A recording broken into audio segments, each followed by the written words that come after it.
What's going on, guys? It's Frito here for your Overwatch. It certainly was fun jumping into playing Juno this weekend. Support being my strongest role and enjoying more of an enabler playstyle, Juno is right up my alley. Blizzard's knocked it out of the park with Juno when it comes to the character design, audio design, the look of the animations, the feel and responsiveness of her buttons. How can you not find her adorable when all of her abilities sound like this?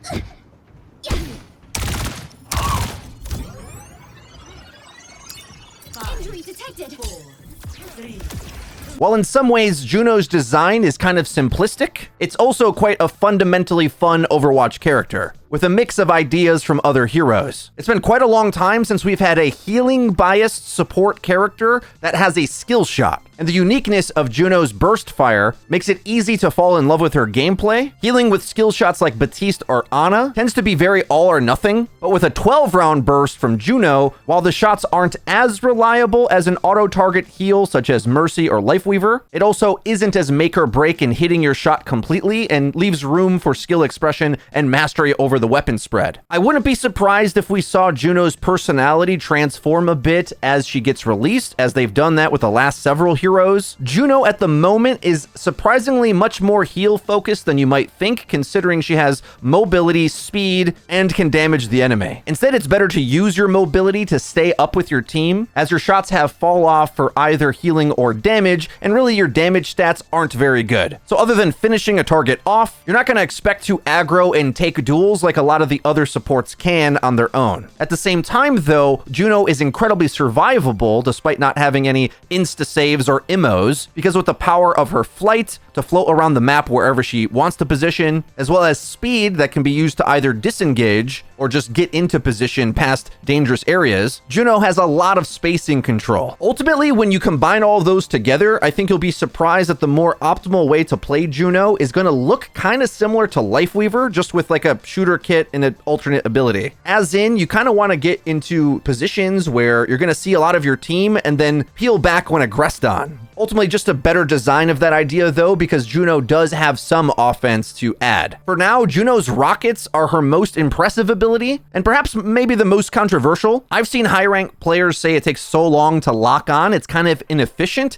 and I see that because her weapon is so good at healing. But if you set up your usage of it to get max value, hitting 9 targets with the rockets is insane. I've had you guys set in some gameplay for me to review to try to get a grip of how different skill tiers are approaching the character. Something to keep in mind that at the medal ranks, anything that's auto target, such as a Torb turret or this auto lock-on ability, is going to be much more effective because anyone hitting shots is more difficult and less common. This clip is from a gold player, and you can just see how much value the rockets get at a big vantage point. Hitting max value with this is almost as good as some ultimates get. But you do have to time when you use it, and you don't want to get caught in the animation just to hit 1 or 2 targets. That's not good enough, and it would have been better to use her primary fire. It's more responsive and direct. But either way, managing the 2 of those is very fun, and with a very brawly version of the game where health trading is so important, knocking down a bit of health off of the entire enemy team and boosting yours at the same time is likely going to create an opening for your team to win the fight. It's a huge exchange of value, and if you add up all of those numbers, it's kind of akin to hitting a big anti-nade, and a lot more reliable to do when you have good positioning to do it. These clips in King's Row are from a Grand Masters player. You can see how the brawly team fights with the rockets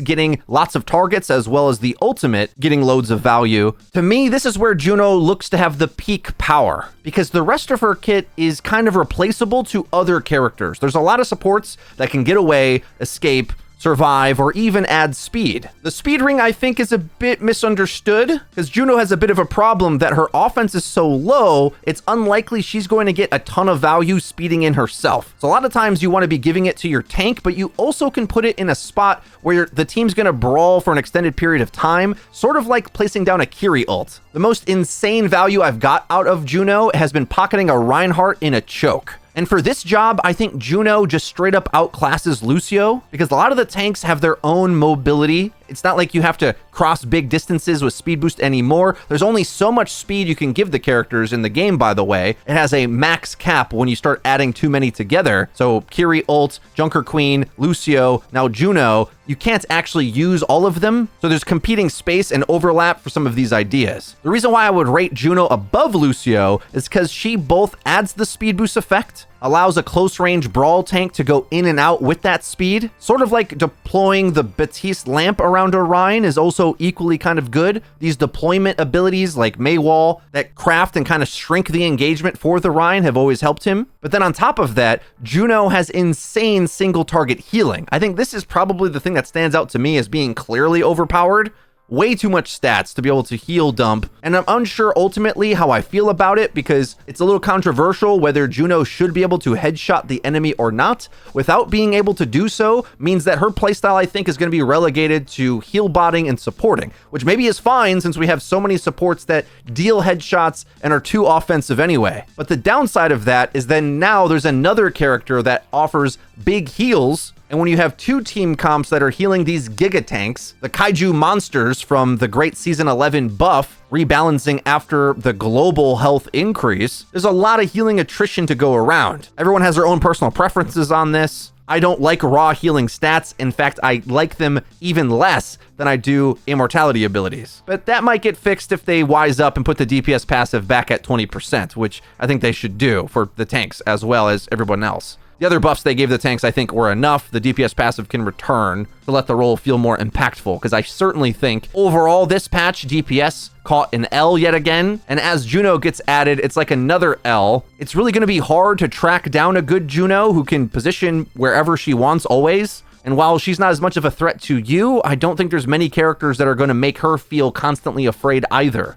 Let's talk a little bit about her matchups. As they keep adding content, there's so many different characters that you'll likely run into or against now just by the mere fact of player knowledge. This is something I've been meaning to talk about from the quick play standpoint recently that I think you'll enjoy Overwatch 2 a lot more if you try to play quick play more, as meta tier abuse in ranked has always kind of ruined this game no matter what patch or balance or format. The variety keeps this game fun to me forever. Her place in the game competes somewhere between Mercy, Lucio, Brig, Lifeweaver, that kind of support, the enablers. And I think it's best to think of her unique movement skill set when deciding which maps you want to play her on. While she has control when on high ground, she doesn't quite have the vertical leap of Baptiste or Lifeweaver, or Mercy for that matter, not as flexible as Lucio. So actually like the medium tier high ground maps are going to be better for her as she'll be able to skate up them a little bit. And I found that the extreme high ground maps, once you fall down, you got to take the long way like a lot of other low ground characters need to anyway. Then another major weakness on very brawly or long range, low ground type maps, there's a chance that she can just get outstatted. Because if you don't have the mobility to go anywhere that's very useful to set up your rockets, anything that sort of just stands and delivers something greedier with less finesse is going to outvalue you. Judging her power level can be kind of difficult because everyone's playing her at the same time. And I think we can look at her two biggest stat peaks of power in two key areas: when she hits all of her heal darts or when she hits a massive lineup on her auto rockets. Her burst impact doesn't feel quite there overall. And when you're competing against some giga support heroes in the cast that are either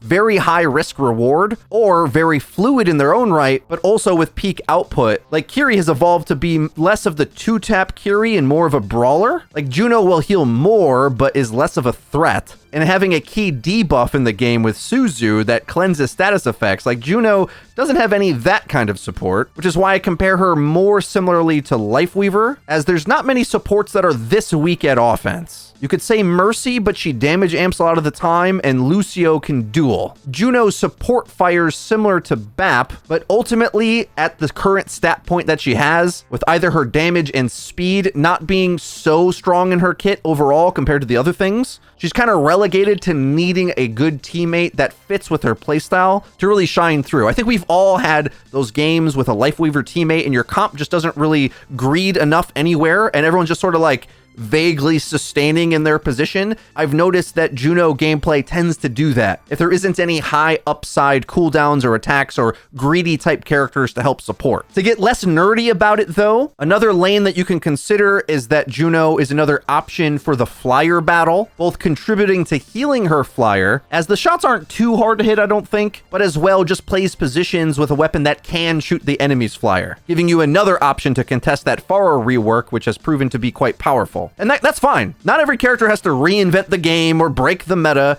It can just have a few niche scenarios where they're good and we can all be happy that the new character doesn't destroy the fabric of the space-time continuum in Overwatch. That's probably okay to do, but I'll say what I don't want. I don't want them to simply overstat her healing to force her to be good, because I don't necessarily love that kind of gameplay. But everyone has their own opinion with this. There's a lot of players that don't like playing against Kiri for their entire career and find Juno more fair to interact with. I just think once we realize how survivable she can be when mastered, you're not going to be so happy with how easily she gets away from everything. Despite those nitpicks, ultimately, I just like playing the character. I mean, it's fun to support your team. I like doing it. I like movement. I like decision making to help my teammates. The targeting decisions are really interesting with Juno because you're so fast and you have a skill shot to hit, and even missing a little bit is going to lose some healing efficiency, so the skill ceiling of her shots feel great shooting teammates. Overall, I'd say Juno is just a very inoffensive character. Nothing jumps out as being way too overpowered other than maybe when she hits a money rocket lock-on, but even that is so infrequent, and I think eventually we'll learn that you need to outplay it, and that's kind of her biggest play so far. On the other hand, I would use that maybe as a criticism. While a lot of the community maybe is very happy to not have an offensive or MO-based support, it stands to make the game a little homogenous. As despite as fun as I think Juno is, the impact on the game and the broader meta is to introduce another support that's hard to track down and is going to offer a lot of stats to the team. The gameplay implications means that it can be hard to break a stalemate until you work up to a big ultimate and use that to overwhelm and engage on something. Overall, the game, not just because of Juno, but the decisions that Blizzard's made to make Overwatch 2 more brawly have done this anyway. I think I liked the game better when it was faster and more severe, but then everyone complained about getting burst damage down, so ultimately no one's going to agree on this. A red flag for me is that when a support is escapable and has high healing stats, it's going to make the tank diff even more important, as this is yet another option that you probably just can't attack the backline and expect to win.